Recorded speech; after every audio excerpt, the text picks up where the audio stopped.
Pagi geng, kita kerja dulu. IC session jam 9 pagi. Kita buka trading view. First, kita tengok market direction dululah dekat time frame 15 minit. Macam sekarang, SOP indicator ada red dot, tanda volume seller tengah kuat dengan breakout line purple di bawah sebagai confirmation bearish momentum lah. So, untuk entry, kita kena lihat time frame lebih kecil, iaitu 5 minit. Kalau SOP buy, jangan entry buy. Risiko kena lipat. Berlawanan dengan market direction time frame 15 minit SOP sell. Jadi tunggu keluar SOP sell dekat time frame 5 minit. Macam sekarang dah keluarlah SOP sell. Jadi valid lah untuk kita entry. Sell ikut market direction. Ada red dot, tanda volume seller tengah kuat dengan breakout line purple di bawah sebagai confirmation bearish momentum lah. Sama juga dekat time frame 3 minit. So kita buka MT5, kemudian kita entry lah. Jangan lupa untuk letak SL. So saya tambah jugalah sikit sell limit dekat sini.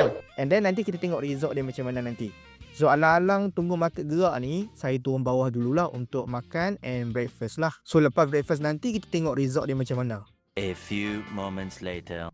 Wah, Alhamdulillah Juna profit right. Hampir 100 pip pagi ni. So inilah kelebihan bila kita guna indikator. Kita entry ikut arah market, ikut volume semasa, ikut market momentum, ikut market direction lah. Bukan kita teka zoom buy dengan sell. Jadi kalau nak belajar guna indikator ni, ada e-book, e-portal dan kelas online setiap minggu untuk guide korang step by step. Nak belajar? Klik link di bio.